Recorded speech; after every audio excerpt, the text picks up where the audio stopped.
ಆಕಾಶವಾಣಿ ಭದ್ರಾವತಿ ಶತಕ ಕೃತಿಗಳ ಸರದಾರ ವಂದಗದ್ದೆ ಗಣೇಶ್ ಅವರೊಂದಿಗೆ ಸಂವಾದ. ಈ ಸಂವಾದದಲ್ಲಿ ಭಾಗವಹಿಸಿದವರು ಆಕಾಶವಾಣಿ ಭದ್ರಾವತಿ ಕೇಂದ್ರದ ಕಾರ್ಯಕ್ರಮ ಮುಖ್ಯಸ್ಥರಾದ ಎಸ್.ಆರ್. ಭಟ್. ಕೇಳುಗರೆ, ಬಹಳಷ್ಟು ಜನರು ಒಂದು ಪುಟವನ್ನು ಬರೀಬೇಕು ಅಂತಂದರೆ ಹಿಂದೆ ಮುಂದೆ ನೋಡ್ತಾರೆ, ಯೋಚನೆಯನ್ನು ಮಾಡಿ ಬರೆಯೋದಕ್ಕೆ ಹೋಗ್ತಾರೆ. ಕೆಲವರಿಗೆ ಸಾಧ್ಯ ಆಗುತ್ತೆ, ಕೆಲವರಿಗೆ ಸಾಧ್ಯ ಆಗೋದಿಲ್ಲ. ಕೆಲವರು ಇರ್ತಾರೆ ಒಂದೆರಡು ಪುಸ್ತಕವನ್ನು ಬರೆದು ನಿಲ್ಲಿಸ್ಬಿಡ್ತಾರೆ. ಇನ್ನೂ ಕೆಲವರು ಇರ್ತಾರೆ ಬರೀತಾನೇ ಇರ್ತಾರೆ, ಜೀವನದುದ್ದಕ್ಕೂ ಬರೀತಾನೇ ಇರ್ತಾರೆ. ಇನ್ನೂ ಕೆಲವರು ಇರ್ತಾರೆ ಅವರು ತಮ್ಮ ಇಳಿ ವಯಸ್ಸಿನಲ್ಲಿ ಬರೆಯೋದಕ್ಕೆ ಪ್ರಾರಂಭ ಮಾಡ್ತಾರೆ. ಇಲ್ಲಿ ಇಂದು ನಾವು ಪರಿಚಯ ಮಾಡ್ತಾ ಇರುವಂಥವರು 60 ವರ್ಷದವರೆಗೆ ಕೇವಲ ಒಂದು 8 ಕೃತಿಗಳನ್ನು ಬರೆದು 60 ವರ್ಷ ಆದ ನಂತರದಲ್ಲಿ ಸುಮಾರು 110ಕ್ಕೂ ಹೆಚ್ಚು ಕೃತಿಗಳನ್ನು ರಚಿಸಿದಂತಹ ವಂದಗದ್ದೆ ಗಣೇಶ್ ಅವರು ನಮ್ಮೊಟ್ಟಿಗಿದ್ದಾರೆ. ಗಣೇಶ್ ಅವರೇ, ನಮಸ್ಕಾರ. ನಮಸ್ಕಾರ. ತಮ್ಮ ಬರವಣಿಗೆಯ ಕ್ಷೇತ್ರದಿಂದನೇ ಪ್ರಾರಂಭ ಮಾಡೋಣ. ಯಾವ ಒಂದು ಏರಿಯಾದಿಂದ ತಮ್ಮ ಬರವಣಿಗೆ ಇದೆ? ನಿಜವಾಗಿ ನೀವು ಹೇಳಬೇಕು ಅಂತ ಹೇಳಿದ್ರೇ, ನಾನು ಮ್ಯಾಥಮೆಟಿಕ್ಸ್ ಲೆಕ್ಚರ್ ಆಗಿ ಉದ್ಯೋಗಕ್ಕೆ ಸೇರಿದವನು. ಒಂದು 10 ವರ್ಷಗಳ ಕಾಲ ಮ್ಯಾಥಮೆಟಿಕ್ಸ್ ಲೆಕ್ಚರ್ ಆಗಿ ಪಾಠ ಮಾಡಿದ್ವಿ. ಆಮೇಲೆ ಏನೋ ಇಂಗ್ಲೀಷ್ ಓದಬೇಕು ಅಂತ ಆಸೆ ಆಯಿತು. ಇಂಗ್ಲೀಷ್ ಲಿಟ್ರೇಚರನ್ನು ಓದಲಿಕ್ಕೆ ಶುರು ಮಾಡಿದೆ. ಇಂಗ್ಲೀಷ್ ಲಿಟ್ರೇಚರ್ ಓದಿ ಮುಗಿಸಿದ ಮೇಲೆ ಇಂಗ್ಲೀಷ್ ಲೆಕ್ಚರ್ ಆಗಿ ಬದಲಾವಣೆಗೊಂಡೆ. ಅಲ್ಲಿಂದ ಮುಂದೆ ನನ್ನ ಸರ್ವಿಸ್ನಲ್ಲಿ ಮುಂದುವರಿತಾ ಬಂದು ನಾನು ಪ್ರಾಂಶುಪಾಲಾದ ಮೇಲೆ ಯಾಕೋ ನನಗೆ ಬರೀಬೇಕು ಅಂತ ಆಸೆ ಆಯಿತು. ಸಾಧ್ಯ ಅದಕ್ಕೆ ಬ್ಯಾಕ್ಗ್ರೌಂಡ್ ಏನಿತ್ತು ಅಂದರೆ, ಅಗಾಧವಾದ ನನ್ನ ವ್ಯಾಸಂಗನೂ ಇರ್ಬೋದು, ಇಂಗ್ಲೀಷ್ ಸಾಹಿತ್ಯ ನನ್ನ ಮೇಲೆ ತುಂಬ ಪ್ರಭಾವ ಬೀರ್ತು. ನಾನು ಯಾಕೆ ಬರೀಬಾರ್ದು ಅಂತೇಳಿ ನನ್ನ ವೃತ್ತಿ ಮುಗಿತಾ ಬಂದ ಹಾಗೆ ಬರೆಯೋದಕ್ಕೆ ಪ್ರಾರಂಭ ಮಾಡಿದೆ. ನನ್ನ ನಿವೃತ್ತಿ ಆಗೋಕ್ಕಿಂತ ಮೊದಲು 3 ಪುಸ್ತಕ ಮಾತ್ರ ಬರೆದಿದ್ದೆ. ಅದಾದ ನಂತರ ನಾನು ಬರೆಯೋದಕ್ಕೆ ಪ್ರಾರಂಭ ಮಾಡಿದೆ. ಬಹುಶಃ ಸೇವೆಯಿಂದ ನಿವೃತ್ತನಾದೆ. ನನಗೂ ಒಂದು ಉದ್ಯೋಗ ಬೇಕಿತ್ತು. ಓದುವ ಅಭ್ಯಾಸವನ್ನು ಚೆನ್ನಾಗಿ ಬೆಳೆಸ್ಕೊಂಡೆ. ಹಾಗಾಗಿ ತಾವು ಹೇಳಿದಂತೆ ಈಗಾಗಲೇ 110 ಪುಸ್ತಕಗಳನ್ನು ಬರೆದಿದ್ದೇನೆ. ಗಣೇಶ್ ಅವರೇ, ನಾನು ಮಾತನಾಡ್ತಾ ಇರಬೇಕಿದ್ರೆ ಆರಂಭದಲ್ಲಿ ಹೇಳಿದೆ ವಂದಗದ್ದೆ ಗಣೇಶ್ ಅವರು ನಮ್ಮೊಟ್ಟಿಗಿದ್ದಾರೆ ಅಂತ. ವಂದಗದ್ದೆ ಏನು ಇದು? ಬಹುಶಃ ಇವಾಗೆಲ್ಲ ಎಲ್ಲ ಊರುಗಳಿಗೆ ಯಾಕೆ ಆ ಹೆಸರು ಬಂದಿದ್ದಂತ ಕೇಳ್ತಾ ಹೋದರೆ ಪ್ರತಿಯೊಂದಕ್ಕೂ ಅದರದೇ ಆದಂಥ ಒಂದು ಇತಿಹಾಸ ಇದೆ. ನಮ್ಮದು ಕೂಡ ವಂದಗದ್ದೆ ಅಂತ ಯಾಕೆ ಬಂದಿರ್ಬೋದು ಅಂದರೆ, ಮೊದಲು ಅಲ್ಲಿ ಒಂದೇ ಒಂದು ಮನೆ ಇತ್ತು. ಆ ಗದ್ದೆ ಬೇಸಾಯ ಮಾಡ್ಕೊಂಡಿದ್ದರು. ಒಬ್ಬ ಜನ ಮಾತಾಡ್ತಾ ಅವನು ಒಂದು ಗದ್ದೆ ಅಂತ ಹೇಳೋಕ್ಕೆ ಶುರು ಮಾಡಿದ್ರು. ಒಂದೇ ಗದ್ದೆ ಇದ್ದಿದ್ದು ಒಂದು ಗದ್ದೆ ಆಯಿತು. ಒಂದೇ ಗದ್ದೆ ಮಾಡ್ಕೊಂಡು ಅಲ್ಲೇ ಜಮೀನು ಮಾಡ್ಕೊಂಡು ತೋಟ ಹಾಕ್ಕೊಂಡು ಬೆಳೆಸ್ಕೊಂತ ಹೋದರು. ಅದೇ ಒಂದು ಗದ್ದೆ ಅಂತ ಬೆಳೆದ್ಬಿಡ, ಆ ಹೆಸರು ಮುಂದೆ ಬಂದ್ಬಿಡು. ಈಗ ಸಾಮಾನ್ಯವಾಗಿ ಎಷ್ಟೋ ಕಡೆ ಹೊಸೂರು ಅಂತ ಹೇಳ್ತಾರೆ, ಹೊಸ ಮನೆ ಅಂತ ಹೇಳ್ತಾರೆ. ಇವೆಲ್ಲ ಕಾರಣ ಏನಂದರೆ, ಹೊಸದಾಗಿ ಒಂದು ಮನೆ ಕಟ್ಟಿದರೆ ಅದಕ್ಕೆ ಹೊಸ ಮನೆ, ಊರಿಗೆ ಹೊಸ ಮನೆ ಆಗಿಬಿಡ್ತು. ಹೌದು, ಹಾಗೆ ಬಹುಶಃ ಬೆಳೆದು ಬಂದಿದೆ. ವಂದಗದ್ದೆಯಲ್ಲಿ ತಮ್ಮ ಜನನ ಆಯಿತು ಎಷ್ಟು ವರ್ಷದ ಹಿಂದೆ? ಈಗ ನನಗೆ 79ನೇ ವರ್ಷ ನಡೀತಾ ಇರೋದು. ನಾನು ಹಾಗಾಗಿ ವರ್ಷಗಳ ಹಿಂದೆ ನನ್ನ ಜನನ ಆಗ್ತವೆ. ಹೌದು, ಸಾಗರ ತಾಲೂಕಿನ ವಂದಗದ್ದೆಯಲ್ಲಿ ತಮ್ಮ ಜನನ ಆಯಿತು.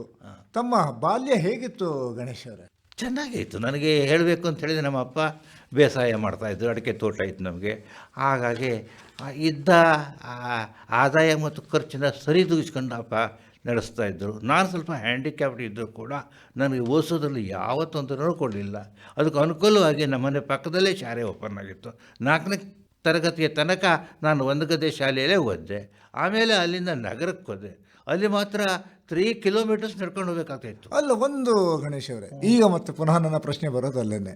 4ನೇ ತರಗತಿಯವರೆಗೆ ಓದಿದ್ರಿ ವಂದಗದ್ದೆಯಲ್ಲಿ, ಆ ನಂತರದಲ್ಲಿ ನಗರಕ್ಕೆ ಬಂದೆ ಅಂತಂದರೆ ಅಲ್ಲಿ ತಮ್ಮ ಈ ಒಂದು ಅಂಗವೈಕಲ್ಯತೆಯ ಸಮಸ್ಯೆ ಏನಾದರೂ ಕಾಡ್ತಾ? ನಿಜ, ನನಗೆ ಅಂಗವೈಕಲ್ಯತೆ ಇತ್ತು.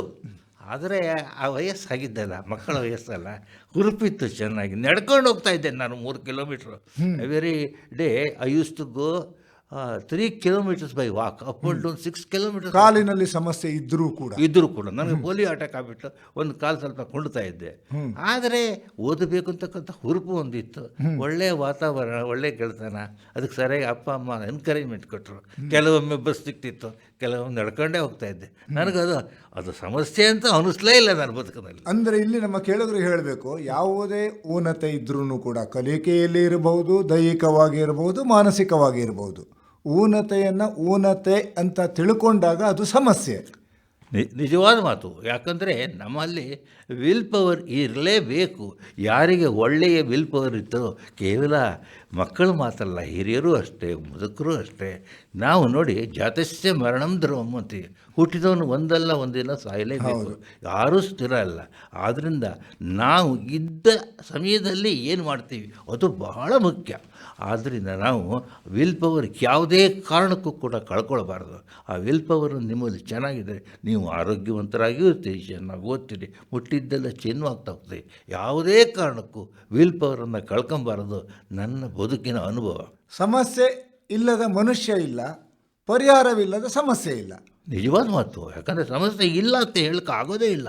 ಒಂದಲ್ಲ, ಈ ಸಮಸ್ಯೆ ಏನಾಗುತ್ತೆ ಅಂದರೆ, ಇವತ್ತೊಂದು ಸಮಸ್ಯೆ ಬಗೆಹರಿಸ್ತೊಂದು ನಾಳೆ ಮತ್ತೊಂದು ಬಂದಿರುತ್ತೆ. ಉದಾಹರಣೆಗೆ ನಾನು ಪ್ರಾಂಶುಪಾಲನಾಗಿ ನಿವೃತ್ತನಾದನು. ನನ್ನದು ದೊಡ್ಡ ಕಾಲೇಜು, 3000 ಜನ ಸ್ಟ್ರೆಂತ್ ಇದೆ, PU ಮಕ್ಕಳು. ಅದಷ್ಟನ್ನು ನಾನು ಮ್ಯಾನೇಜ್ ಮಾಡ್ತಾಯಿದ್ದೆ. ಅಲ್ಲಿ ಪ್ರತಿದಿನ ಒಂದೊಂದು ಸಮಸ್ಯೆ ಇರೋದು. ಆದ್ದರಿಂದ ಆ ಸಮಸ್ಯೆನ ಆ ದಿನವೇ ಬಗೆಹರಿಸ್ಕೊಳ್ತಾ ಇದ್ದೆ. ನಾಳೆ ಇನ್ನೊಂದು ಸಮಸ್ಯೆ ಬರುತ್ತೆ. ಹಾಗಾಗಿ ಯಾವುದನ್ನು ಕೂಡ ಪೋಸ್ಟ್ಪೋನ್ ಮಾಡ್ಬೋದು. ಈಸಬೇಕು, ಇದ್ದು ಜಯಿಸಬೇಕು, ಅದು ನಮ್ಮ ಬದುಕಿನ ಧ್ಯೇಯವಾಗಿದೆ. ನಗರದಲ್ಲಿ ಪ್ರಾಥಮಿಕ ವಿದ್ಯಾಭ್ಯಾಸ ಮುಗಿಸ್ಬಿಟ್ರಿ, ಹಾಗೆ ಆ ನಂತರದಲ್ಲಿ ಹೈಸ್ಕೂಲ್ ವಿದ್ಯಾಭ್ಯಾಸವನ್ನೆಲ್ಲ ಕಂಟಿನ್ಯೂ ಇಲ್ಲ. ಅಲ್ಲಿ ನಾನು ಸಾಗರಕ್ಕೆ ಬಂದೆ. ಸಾಗರದಲ್ಲಿ ನನ್ನ ಭಾವ PWD ಆಫೀಸ್ನಲ್ಲಿ ಕ್ಲರ್ಕ್ ಆಗಿದ್ದರು, ಶ್ರೀನಿವಾಸ ಸ್ವರೂಪ್ ಅಂತ. ಅವರು ಒಳ್ಳೆ ಸಾಹಿತ್ಯ. ಅಲ್ಲಿಗೆ ಬಂದ್ರ ಮೇಲೆ ನನ್ನ 8ನೇ ತರಗತಿ ಅಲ್ಲಿ ಪ್ರಾರಂಭ ಆಯಿತು. ಸಾಗರ ಬಂದದ್ದು ನಂತೆ ಜೀವನ ಪೂರ್ತಿ ಟರ್ನ್ ಆಯಿತು ಅಂತ ಹೇಳ್ಬೋದು. ನನಗೆ ಒಳ್ಳೆಯ ವಾತಾವರಣ ಸಿಕ್ತು, ಒಳ್ಳೆಯ ಶಾಲೆ ಸಿಕ್ತು. ನಾನು ಯಾವ ಕಾಲೇಜಿನಲ್ಲಿ ಪ್ರಾಂಶುಪಾಲನಾಗಿ ರಿಟೈರ್ಡ್ ಆದೋ ಆ ಸಂಸ್ಥೆಗೆ ನಾನು 8ನೇ ಕ್ಲಾಸಿಗೆ ಸೇರಿಕೊಂಡೆ. ಅಲ್ಲಿಂದ ನಾನು ತಿರುಗಿ ನೋಡಲೇ ಇಲ್ಲ, ಕಂಟಿನ್ಯೂಸ್ ಆಗಿ ಓದ್ಕೊಂತ ಹೋದೆ. ನನ್ನ ಅದೃಷ್ಟಕ್ಕೆ ಏನಾಯಿತು ಅಂತ ಹೇಳಿದರೆ, ನನ್ನ SSLC ಮುಗಿಸೋದಕ್ಕೆ ಲಾಲ್ ಬಹದ್ದೂರ್ ಕಾಲೇಜ್ ಓಪನ್ ಆಯಿತು. ಅಲ್ಲಿ PUC ಸೇರಿದೆ. ಅಲ್ಲಿ PUC BSc ತನಕ ನಾನು ಮುಂದುವರ್ಸ್ಕೊಂಡು ಹೋದೆ. ಅಲ್ಲ, ಗೋಪಾಲಕೃಷ್ಣ ಅಡಿಗ ಅಂತಕ್ಕಂಥ ಒಳ್ಳೆ ಪ್ರಿನ್ಸಿಪಾಲರು ಬಂದಿದ್ದರು. ನನಗೆ ಒಳ್ಳೆ ಗೆಟ ಸಿಕ್ತು ಅಂತ ಹೇಳ್ಬೋದು. ಅಡಿಗರ ಶಿಷ್ಯ ಅಂತ ಹೇಳ್ತೀರಿ. ನಾನು ಅಡಿಗರ ಶಿಷ್ಯನೂ ಹೌದು, ಅಡಿಗನ ಬಂಧು ಹೌದು. ಅಡಿಗನ ಅಣ್ಣನ ಮಗಳನ್ನೇ ನಾನು ಮದುವೆ ಆಗಿದ್ದೆ. ಹಾಗೆ ನನಗೆ ತುಂಬ ಅಡಿಗರ ಬಗ್ಗೆ ಸುಮಾರು ಪುಸ್ತಕಗಳನ್ನು ನಾನು ಬರೆದಿದ್ದೇನೆ. ಒಂದು ಪರ್ಟಿಕ್ಯುಲರ್ಲಿ ಒಂದು ಕಾವ್ಯಾಕಾಶದ ಸಂಕ್ರಾಂತಿ ಸೂರ್ಯ ಅಂತೇಳಿ, it's A collection of articles. ಒಳ್ಳೆ ಎಮಿನೆಂಟ್ ಕ್ರಿಟಿಕ್ಸಿಂದ ಕಲೆಕ್ಟ್ ಮಾಡಿಬಿಟ್ಟು ಪ್ರಿಂಟ್ ಮಾಡಿದ್ದೇನೆ. ಹಾಗೆ ಅಡಿಗರು ನನ್ನ ಬದುಕಿನಲ್ಲಿ ತುಂಬ ಬೆಳಕಾಗಿದ್ದಾರೆ. ಅಂದರೆ ಒಂದು ಯಾಕೆಂತಂದರೆ ಗಣೇಶ್ ಅವರೇ, ನಾವು ಭಾಳಷ್ಟು ಜನ ಕವಿಗಳ ಹೆಸರನ್ನು ಕೇಳಿರ್ತೀವಿ. ಅದರಲ್ಲೂ ಕೂಡ ಶಿವಮೊಗ್ಗ ಜಿಲ್ಲೆ ಒಂದು ಅರ್ಥದಲ್ಲಿ ಸಾಹಿತ್ಯದ ಭಂಡಾರಗಳನ್ನು ಜಗತ್ತಿಗೆ ಕೊಟ್ಟಂತಹ ಹಲವಾರು ಮೇಧಾವಿಗಳು ಜನಿಸಿದಂತಹ ಒಂದು, ಯಾವ ಅನುಮಾನವೂ ಇಲ್ಲ. ಹೌದು. ಹಾಗೇನೆ ಗೋಪಾಲಕೃಷ್ಣ ಅಡಿಗರ ಬಗ್ಗೆನೇ ಒಂದಿಷ್ಟು ಹೇಳೋದಿದ್ರು, ತಾವು ಹತ್ತಿರದಿಂದ ನೋಡಿದಂಥವ್ರು. ಖಂಡಿತವಾಗಿ ಹೇಳ್ತೇನೆ. ಬಹುಶಃ ನಾನೇನಾದರೂ ಬರವಣಿಗೆ ಶುರು ಮಾಡಿದ್ದರೆ ಅದಕ್ಕೆ ಒಂದು ಕಾರಣ ಅಡಿಗರು ಹೌದು. ನಾನು ಏನಾಯಿತು ಅಂದರೆ ಕೊನೆಗೆ ಅಡಿಗರನ್ನು ಹೆಚ್ಚಾಗಿ ಓದಲಿಕ್ಕೆ ಶುರು ಮಾಡಿದೆ. ಅವರ ಕೆಲವು ಕವನಗಳು ಹೇಗಿದೆ ಅಂದರೆ, ಒಂದು ಓದಿಗೆ ಅರ್ಥ ಆಗಲ್ಲ, ಮತ್ತೆ ಓದಬೇಕು, ಮಗದೊಮ್ಮೆ ಓದಬೇಕು, ಮತ್ತೊಮ್ಮೆ ಓದಬೇಕು. ಒಂದೊಂದು ಸಾರಿ ಓದಿದಾಗಲೂ ಒಂದೊಂದು ಅರ್ಥ ಕೊಡ್ತದೆ. ಅವರು ಎಲ್ಲದಷ್ಟೇ, ಪ್ರೋಸು, ಪೊಯೆಟ್ರಿ, ಡ್ರಾಮಾ, ಫಿಕ್ಷನ್ ಯಾವುದೂ ಬಿಟ್ಟಿಲ್ಲ. ಅವರು ಎಲ್ಲದೂ ಕೂಡ ಅದ್ಭುತ ಕ್ರಿಯೇಷನ್ಸು. ಎಷ್ಟು ವರ್ಷಗಳ ಕಾಲ ಅವರು ಪ್ರಾಂಶುಪಾಲರಾಗಿದ್ದರು? ಕೇವಲ 4 ವರ್ಷಗಳ ಕಾಲ ಮಾತ್ರ ಪ್ರಿನ್ಸಿಪಾಲರಾಗಿದ್ದರು. ಎಲ್ಲಿ? ಸಾಗರದಲ್ಲಿ. ನಾನು PUCಯಲ್ಲಿ ಇದ್ದಾಗ 1 ವರ್ಷ, ನಾನು BSc 3 ವರ್ಷ ಮುಗಿಯೋತ್ತಿಗೆ ಒಟ್ಟಿಗೆ 4 ವರ್ಷ ಸಾಗರದಲ್ಲಿ ಪ್ರಿನ್ಸಿಪಾಲರಾಗಿದ್ದರು. ಹಾಗೆ ತುಂಬ ಚೆನ್ನಾಗಿ. ಇಲ್ಲಿಯೇ ಕುತೂಹಲ ಬರೋದು ಗಣೇಶ್ ಅವರೇ, ತಾವು BSc ಸ್ಟೂಡೆಂಟು, ಅಡಿಗರು ಕನ್ನಡ ಸಾಹಿತ್ಯದ ಮೇರು. ಇಲ್ಲಿ ಹೇಗೆ ನಿಮಗೆ ನಂಟು? ಅಡಿಗರು ಕೇವಲ ಕನ್ನಡದ ಸಾಹಿತ್ಯ ಅಲ್ಲ, ಇಂಗ್ಲೀಷ್ ಪ್ರೊಫೆಸರು. ನನಗೆ ಅವರು ಇಂಗ್ಲೀಷ್ ತಗೊಳ್ತಾ ಇದ್ದಾರೆ. ನೀವು ಕನ್ನಡ ಸಾಹಿತ್ಯದ ಆಕರ್ಷಣೆಯಿಂದ ಹೋಗಿಲ್ಲ, ಇಂಗ್ಲೀಷ್ ಒಂದು. ನಾನು ಹೇಳಿದಲ್ಲ, ಇಂಗ್ಲೀಷು ನನ್ನ ಸಾಹಿತ್ಯದ ಮೇಲೆ ಸಾಕಷ್ಟು ಪ್ರಭಾವ ಬೀರಿದೆ. ಅಡಿಗರು ಇಂಗ್ಲೀಷ್ ಭಾಳ ಚೆನ್ನಾಗಿ.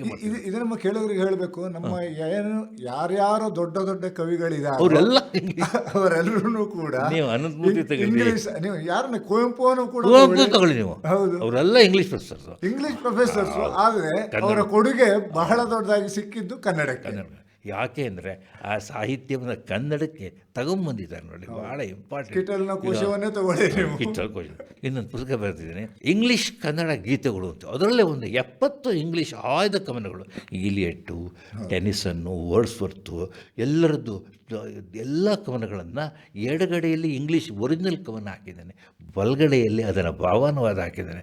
ಭಾಳ ಜನ ಆ ಪುಸ್ತಕವನ್ನು ಅಪ್ರಿಷಿಯೇಟ್ ಮಾಡಿದರು. ಯಾಕಂತ ಹೇಳಿದರೆ ಇಂಗ್ಲೀಷ್ ವಿದ್ಯಾರ್ಥಿಗಳಿಗೆ ತುಂಬ ಸಹಾಯ ಆಗ್ತದೆ, ಅದರಲ್ಲೂ ಮೇಜರ್ ಸ್ಟೂಡೆಂಟ್ಸಿಗೆ.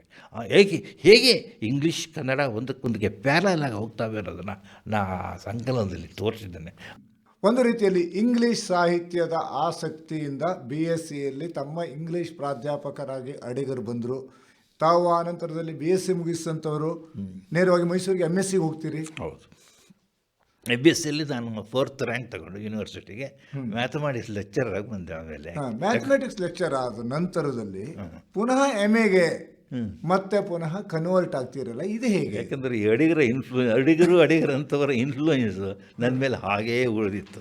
ನಾನು ಮ್ಯಾಥಮೆಟಿಕ್ಸ್ ಪಾಠ ಆ್ಯಕ್ಚುಲಿ ನನ್ನ ಕೊಚ್ಚಿಗಳದೆಲ್ಲ ನನಗೆ ಮ್ಯಾಥಮೆಟಿಕ್ಸ್ ತುಂಬ ಇಷ್ಟ. ನಾನು I was A very good teacher in mathematics also, ಆಯಿತಾ. ಆದರೆ ಅದನ್ನು ಓದ್ತಾ ನನಗೆ ಹಾಗೇ ಇಂಗ್ಲೀಷನ್ನು ಓದ್ತಾ ಇದ್ದೆ. ಇಂಗ್ಲೀಷ್ ಉಪನ್ಯಾಸಕರ ಸಂಪರ್ಕ ಜಾಸ್ತಿ ಇತ್ತು. ಆಗ ನನಗೆ ನನ್ನಲ್ಲಿ ತುಡಿತ ಇತ್ತಲ್ಲ ಒಳಗಡೆ, ಬರೀಬೇಕು ಅಂತಕ್ಕಂಥ ತುಡಿತ ಬೆಳೀತಾ ಇತ್ತು. ಅದು ಸ್ಟಾರ್ಟಿಂಗ್ನಲ್ಲಿ ಬರಲಿಲ್ಲ. ಯಾಕಂದರೆ ಸ್ಟಾರ್ಟಿಂಗ್ನಲ್ಲಿ ನೀವು ಅಲ್ಲಿ ಒಂದು ಕವನ ಓದ್ತಾ ಇದ್ದಾವೆ, ತಕ್ಷಣ ನಾನು ಬರೆಯೋದು ಸರಿ ಇದೆಯೋ ಇಲ್ಲೋ ಅಂತಕ್ಕಂಥ ಅಳುಕು ಕಾಣ್ಬೋದು. ಅದನ್ನು ಒಂದು ಸ್ಟೇಜ್ ರೀಚ್ ಆದ್ರ ಮೇಲೆ ಪರವಾಗಿಲ್ಲ ಬರೆಯಬೋದು ಅನಿಸಿದ್ರ ಮೇಲೆ ಬರೀಲಿಕ್ಕೆ ಶುರು ಮಾಡಿದೆ. ನಿಜವಾಗಿ ನಾನು ಬರಗಾರನಾಗಿದ್ದು ನನ್ನ ನಿವೃತ್ತಿ ನಂತರ ಅಂತಲೇ ಹೇಳ್ಬೋದು. ಬಿ ಎಡ್ ಏನು ಅನುಕೂಲ ಆಯ್ತು ನನಗೆ ಅಂತ ಹೇಳಿದರೆ, BEd ಮಾಡಿದ್ರಿಂದ ನಾನು TCH ಸ್ವಲ್ಪ ಕಾಲ ಟೀಚ್ ಮಾಡಿದೆ. BEd ಕಾಲೇಜಿಗೆ ಒಂದು 2 ವರ್ಷ ಪಾಠ ಮಾಡಿದೆ ಆಫ್ಟರ್ ರಿಟೈರ್ಮೆಂಟ್. ಆ ನಂತರದಲ್ಲಿ ಗಣೇಶ್ ಅವರೇ ಇನ್ನೊಂದು, ತಾವು ಆರಂಭದಲ್ಲಿ ಹೇಳ್ತೀರಿ ಇಂಗ್ಲೀಷ್ ಸಾಹಿತ್ಯವನ್ನು ಓದಿದೆ, ಇಂಗ್ಲೀಷಲ್ಲೇ ಆಸಕ್ತಿ ಇತ್ತು, ಆನಂತರ ಕನ್ನಡಕ್ಕೆ ಬಂದೆ ಅಂತ. ಆದರೆ ತಾವು ಬರೆದಂತಹ ಹಲವು ಕೃತಿಗಳು ಮೂಲವಾಗಿ ಇರುವಂತಹ ಸಂಸ್ಕೃತದ್ದು. ಹೌದು. ಯಾಕೆಂತಾರೆ ತಾವು ಮಹಾಭಾರತ, ರಾಮಾಯಣ, ಭಾಗವತ ಮುಂತಾದ ವಿಭಾಗಗಳ ಮೇಲೆ ಹಲವಾರು ಕೃತಿಗಳನ್ನು ರಚಿಸಿದ್ದೀರಿ. ನೀವು ಏನಾದರೂ ಹೇಳಿ, ಅದು ನಮ್ಮ ಮೂಲ ಇದೆಯಲ್ಲ, ಅದನ್ನು ಬಿಟ್ಟು ನಾವು ಹೊರಗೆ ಬರಲಿಕ್ಕಾಗಲ್ಲ. ಯಾಕಂದರೆ ಅವ್ರ ಬ್ಲಡ್ ಆ್ಯಂಡ್ ಸೋಲ್ ಇದೆ ಅದರಲ್ಲಿ. ಓದ್ತಾ ಇದ್ದರೆ ಮನಸ್ಸಿಗೆ ತುಂಬ ಸಂತೋಷವಾಗ್ತದೆ. ರಾಮಾಯಣ, ಮಹಾಭಾರತ, ಭಾಗವತವನ್ನು ಯಾರು ಓದ್ತಾರೋ ಕೇವಲ ಸಾಹಿತ್ಯ ಮಾತ್ರ ಬೆಳೆಯಲ್ಲ, ವೈಯಕ್ತಿಕ ವ್ಯಕ್ತಿತ್ವ ಕೂಡ, ಪರ್ಸನಾಲಿಟಿ ಡೆವಲಪ್ ಆಗುತ್ತೆ. ನಾವು ಕಲಿಬೇಕು, ಮಾನವರಾಗಿ ಸತ್ಯವಾಗಿ ಓದಬೇಕು, ನ್ಯಾಯವಾಗಿ ಬದುಕಬೇಕು. ಮತ್ತು ರಾಮಾಯಣ ಮಹಾಭಾರತದ ಬಿಡಿ ಭಾಗಗಳನ್ನು ಕೂಡ ಒಂದೊಂದಾಗಿ ಪುಸ್ತಕವನ್ನು ತರೋದಕ್ಕೆ ಹೊರಟ್ರಿ. ಹೌದು. ಕರ್ಣಪರ್ವ ಬರೆದ್ರಿ, ಅದೇ ರೀತಿಯಲ್ಲಿ ಭಾರತ ಕಥಾಮಿತ್ರ ಬರೆದ್ರಿ, ಭಾಗವತದ ಕಥೆಗಳು, ಪುರಾಣದ ಕಥೆಗಳು, ವಿದುರ ಪರ್ವ, ಹೀಗೆ ಒಂದೊಂದು ಪರ್ವಗಳನ್ನು ಬರಿತಾ ಹೋದ್ರಲ್ಲ, ಇದು ಹೇಗೆ? ಇದು ಯಾಕಂತ ಹೇಳಿದರೆ ಒಂದೊಂದು ಆ್ಯಂಗಲ್ ಬೇರೆ ನೋಡಿ. ವಿದುರ ಪರ್ವದಲ್ಲಿ ಏನಾಗುತ್ತೆ ಅಂದರೆ, ನನಗೆ ಅಲ್ಲಿ ವಿದುರ ಮೋಸ್ಟ್ ನೆಗ್ಲೆಕ್ಟೆಡ್ ಪರ್ಸನಾಲಿಟಿ ಇನ್ ಮಹಾಭಾರತ ಅನ್ನಲಿಕ್ಕೆ ಶುರುವಾಯಿತು. ನಿಜವಾಗ ಅಲ್ಲಿ ಮಹಾಭಾರತದಲ್ಲಿ ಕೃಷ್ಣ, ಭೀಷ್ಮ ಬಿಟ್ಟರೆ 3ನೇ ಸ್ಥಾನ ಬರೋದೇ ವಿದುರನಿಗೆ. ಅವನು ಅನ್ನೋಯಿಂಗ್ಲಿ ಇಷ್ಟು ಯಾವುದು ಆ ಮಹಾಭಾರತ ಕಥಾನಾಯಕ, 3ನೇ ನಾಯಕ ಅವನೇನು. ಅದಕ್ಕೇನೆ ವಿದುರನ ಮನೆಗೆ ಹೋಗಿ ಹಾಲು ಕುಡ್ತಿದ್ದ. ಅದಕ್ಕೋಸ್ಕರ ಹೋದ ಕೃಷ್ಣ, ಇನ್ನೆಲ್ಲೂ ಹೋಗಲ್ಲ, ವಿದುರನ ಮನೆಗೆ ಹೋದ. ವಿದುರನೂ ಅಷ್ಟೇ, ಕೊನೆ ಕ್ಷಣದ ತನಕನೂ ಕೂಡ ಕುರುಕ್ಷೇತ್ರ ಹಸಿರಾಪುರದ ಸಿಂಹಾಸನಕ್ಕಾಗಿ ಇದು ಮಾಡ್ತಾನವನು. ಅದರಿಂದ ಅವನ ಬಗ್ಗೆ ಬರೀತು ಅನಿಸ್ತು. ಎರಡನೇದಾಗಿ ಕರ್ಣನ ಬಗ್ಗೆ ಹೇಳಿದೆ. ಕರ್ಣನೂ ಕೂಡ ಅಷ್ಟೇ, ಅವನು ಪಾಂಡುವಿನ ಜ್ಯೇಷ್ಠ ಪುತ್ರನ ಆಗಿಯೂ ಕೂಡ ಅವನು ಕೊನೆಗೂ ಎಲ್ಲ ಅವಕಾಶದಿಂದ ವಂಚಿತನಾಗಿ ಸಾಯಬೇಕಂತ ಎಂಥ ದುರ್ವಿಧಿ ಅವನು ಕೇಳ್ತಾನೆ. ಅದು ಒಂದು ಪ್ರಶ್ನೆ ಕೇಳ್ತಾನೆ ಕೃಷ್ಣನ, ಕೃಷ್ಣ ಯಾಕೆ ನಾವು ಹುಟ್ಟಿದಾಗಲಿಂದ ಇಲ್ಲಿಗೆ ತನಕ ಕಷ್ಟದ ಮೇಲೆ ಕಷ್ಟ ನನಗೇ ಬರ್ತಾ ಇದ್ದೀರಿ, ಕೃಷ್ಣ ಯಾಕೆ ಕೇಳ್ತಾನೆ. ಅದಕ್ಕೆ ಕೃಷ್ಣ ಸುಮ್ಮನೆ ನಗ್ತಾನೆ, ನಿನಗಲ್ಲಪ್ಪ, ನನ್ನ ಬಗ್ಗೆನೂ ನೋಡು, ನಾವು ಹುಟ್ಟಿದಾಗಲೇ ನನ್ನ ಕೊಲೆ ಮಾಡಲಿಕ್ಕೆ ಪ್ರಯತ್ನ ಪಟ್ಟ, ಕಂಸ ಉದ್ದಕ್ಕೂ ಸಾಯಿಸ್ಲಿಕ್ಕೆ ಪ್ರಯತ್ನ ಪಟ್ಟ, ಅದು ಏನು ಮಾಡೋಕ್ಕಾಗತ್ತೆ, ನಾವು ಪಡ್ಕೊಂಬಂದದ್ದು ಒಂದು. ಎರಡನೇದಾಗಿ ನಿನ್ನ ಬಗ್ಗೆ ನಾನು ನಿಂಗೆ ಹೇಳಬೇಕು ಅಂದರೆ, ನೀನು ಅಧರ್ಮದ ಪಕ್ಷ ಹಿಡಿದೀಯ, ಧರ್ಮದ ಪಕ್ಷ ಇದ್ದಿದ್ದು ನಿನಗೆ ಈ ಗತಿ ಬರ್ತಿಲ್ಲ. ಅಧರ್ಮದಿಂದ ಪಕ್ಷದ ಹಿಡಿದೋದ್ರಿಂದ ನೀನು ಅನುಭವಿಸಲೇಬೇಕು, ಇದಕ್ಕೆ ಯಾರೂ ಹೊಣೆಗಾರರಲ್ಲ ಅಂತ ಹೇಳ್ತಾನೆ. ಬಹುಶಃ ಕರ್ಣನಿಗೆ ಆ ಮಾತು ಹೇಳ್ಬೋದು. ಆದರೆ ವಿದುರ ಧರ್ಮದ ಪಕ್ಷದಲ್ಲಿದ್ದರೂ ಕೂಡ ಸಫರ್ ಮಾಡ್ತಾರೆ. ಇದು ವಿದುರನಿಗೂ ಮತ್ತು ಕರ್ಣನಿಗೂ ಇರ್ತಕ್ಕಂಥ ವ್ಯಕ್ತಿ. ಇಲ್ಲಿ ನಾವು ಒಂದೊಂದು ಕ್ಯಾರೆಕ್ಟರ್ ಇದೆಯಲ್ಲ, ಮಹಾಭಾರತದಲ್ಲಿರ್ಬೋದು, ರಾಮಾಯಣದಲ್ಲಿ ಇರ್ಬೋದು, ಅದಕ್ಕೆ ಅದರದ್ದೇ ಆದಂತಹ ಒಂದು ಪ್ರಾಧಾನ್ಯತೆಯನ್ನು ನೋಡ್ತೀವಿ ನಾವು. ಹೌದು. ಆಮೇಲೆ ಒಬ್ಬೊಬ್ಬರು ಒಂದೊಂದು ನೀತಿ ಕಥೆಗಳನ್ನು ಹೇಳುವಂಥ ಕ್ಯಾರೆಕ್ಟರ್ ಅಂತ ಅನಿಸೋದಿಲ್ವಾ ಗಣೇಶ? ನಿಜವಾದ ಮಾತು. ರಾಮಾಯಣ, ಮಹಾಭಾರತ, ಭಾಗವತ, ಅದು ಈ ಎಲ್ಲ ಕ್ಯಾರೆಕ್ಟರ್ಸ್ಗೂ ನಾನು ತುಂಬ ಅಟ್ರ್ಯಾಕ್ಟ್ ಆಗಿ ಹೆಚ್ಚಾಗಿ ಓದಲಿಕ್ಕೆ ಶುರು ಮಾಡಿದೆ. ಮತ್ತೊಂದು ಏನು ಅಂತ ಹೇಳಿದರೆ, ನನಗೆ ಮಕ್ಕಳು ಓದಬೇಕು, ನಮ್ಮ ಮಕ್ಕಳು ಓದಲ್ಲ, ಬರೀ ಮೊಬೈಲು. ಈಗಂತೂ ಮೊಬೈಲ್ ಬಿಟ್ಟು ಹೊರಡೋದೇ ಇಲ್ಲ. ನಾನು ಸುಮಾರು ಚಿತ್ರ ಸಮೇತವಾಗಿರ್ತಕ್ಕಂಥ ಕಥೆಗಳನ್ನು ಬರೆದಿಲ್ಲ. ಪರ್ಟಿಕ್ಯುಲರ್ಲಿ ರಾಮಾಯಣ, ಮಹಾಭಾರತ ಮತ್ತು ಭಾಗವತ ಇದೆ, 3 ಪುಸ್ತಕಗಳನ್ನು ನಾನು ಎಂಟೈರ್ ಆಗಿ A4 ಸೈಜ್ ಪೇಪರ್ನಲ್ಲಿ ಲೆಫ್ಟಿಗೆಲ್ಲ ಚಿತ್ರ ಹಾಕಿದ್ದೀನಿ, ರೈಟ್ ಸೈಡಿಗೆ ಕತೆ ಬರೆದಿದ್ದೀನಿ, ಫಾಂಟ್ ಜಾಸ್ತಿ ಕೊಟ್ಬಿಟ್ಟು ಸೊ ಅದನ್ನು ನಮ್ಮ ಟೇಬಲ್ ಮೇಲೆ ಆ ಪುಸ್ತಕ ಇದ್ದರೆ ಯಾವುದೋ ಒಂದು ಮಗು ಬರುತ್ತೆ ಒಂದು ಸಲ ಕೊನೆ ಪಕ್ಷ ಆ ಚಿತ್ರಕ್ಕೋಸ್ಕರ ಪುಸ್ತಕ ಎತ್ತಲಿ ಅವ ಓದಲಿ. ಒಂದು ಕಡೆ ಒಳ್ಳೆಯ ಕತೆ ಓದುತ್ತೆ, ಎರಡನೇದಲ್ಲಿ ಓದುವ ಅಭ್ಯಾಸ ಡೆವಲಪ್ ಆಗುತ್ತೆ. ಸುಮ್ಮನೆ ಮೊಬೈಲ್ ಇಟ್ಕೊಂಡು ಆನ್ ಮಾಡೋ ಬದಲು ಪುಸ್ತಕ ಓದುವ ಸಂಸ್ಕೃತಿ ಬೆಳಿಬೇಕು. ಮಕ್ಕಳು ಇಷ್ಟಪಡ್ತಾರೆ, ಓದ್ತಾರೆ. ಆದರೆ ನಾವು ಹಿರಿಯರು ಏನು ಮಾಡಬೇಕು ಅಂದರೆ ಅವರನ್ನು ಓದುವಂತೆ ಪ್ರೇರೇಪಿಸಬೇಕಾಗಿದೆ. ನಮ್ಮ ಕಡೆ ಫಸ್ಟು ಓದಲಿ, ಮೊಬೈಲ್ ಬಿಟ್ಟು ಓದೋ ಅಭ್ಯಾಸವನ್ನು ಮಾಡಲಿ, ಖಂಡಿತ ನಮ್ಮ ಮಕ್ಕಳು ಬೆಳೀತಾರೆ ಅನ್ನೋದು. ತಾವು ಆರಂಭದಲ್ಲಿ ಹೇಳ್ತೀರಿ ಸಂಸ್ಕೃತ ತನಗೆ ಅಷ್ಟಾಗಿ ಬರ್ತಿರಲಿಲ್ಲ. ಹೌದು. ಈ ಎಲ್ಲ ಮೂಲ ಗ್ರಂಥ ಇದ್ದಿದ್ದು ಸಂಸ್ಕೃತದಲ್ಲಿ. ಹೌದು. ತಾವು ಹೇಗೆ ಬರೆಯೋದಕ್ಕೆ ಸಾಧ್ಯ? ನಾನು ಹೇಳಿದೆ, ನಾನು ಮೂಲಗಂತ ಓದಲಿಕ್ಕೆ ಆಗದಾಗಿದ್ದು ದೊಡ್ಡ ಲಾಸ್ ನನಗೆ. ಯಾಕಂದರೆ ನಾನು ಸಂಸ್ಕೃತ ಓದದೆ ತಪ್ಪು ಮಾಡಿದೆ ಅನ್ನಿಸ್ತಾ ಇದೆ ಈವನ್ ಟುಡೇ. ಆ ಒರಿಜಿನಾಲಿಟಿ ಬರೋದಿಲ್ಲ ನನಗೆ. ಸಂಸ್ಕೃತವನ್ನು ಸಂಸ್ಕೃತದಲ್ಲಿ ಓದಿದಾಗ ಮಾತ್ರ ಅರ್ಥ ಆಗ್ತದೆ. ಟ್ರಾನ್ಸ್ಲೇಷನ್ ಮೂಲಕನೇ ನಾನು ಓದಿರೋದು ಇವನ್ನೆಲ್ಲ. ಹಾಗಾಗಿ ಏನಾಗುತ್ತೆ ಅಂದರೆ ಒರಿಜಿನಲ್ ಓದಲಿಕ್ಕೆ ಆಗದಿದ್ದಾಗ ಟ್ರಾನ್ಸ್ಲೇಷನ್ ಓದಬೇಕಾಗತ್ತೆ, ಓದಿ ಅರ್ಥ ಮಾಡ್ಕೊಳ್ಬೇಕಾಗತ್ತೆ. ಅದರಿಂದ ನಾನು ಬರೆದಿದ್ದೇನೆ. ಬಹುಶಃ ನನಗೆ ಸಂಸ್ಕೃತನೂ ಬಂದಿದ್ದರೆ ನನ್ನ ರೈಟಿಂಗ್ಸ್ ಇನ್ನೂ ಚೆನ್ನಾಗಿ ಆಗ್ತಿತ್ತು ಏನೋ. ಏನು ಮಾಡೋಕ್ಕಾಗಲ್ಲ, ನನಗೆ ಎಷ್ಟು ಸಾಧ್ಯನೋ ಅಷ್ಟು ಬರೆದಿದ್ದೇನೆ. ಇಂಗ್ಲಿಷ್ನಿಂದ ಕನ್ನಡಕ್ಕೆ ಬಂದರೆ ಇನ್ನು ಸಂಸ್ಕೃತ ಕಲಿಬೇಕು ಅಂತ ಆಸೆ ಇದೆ. ಹೌದು. ಈ ವಯಸ್ಸಿನಲ್ಲಿ ಕೂಡ ಆಸೆಯನ್ನು ಇಟ್ಕೊಂಡಿದ್ದೀರಿ ಗಣೇಶ, ತುಂಬ ಸಂತೋಷ.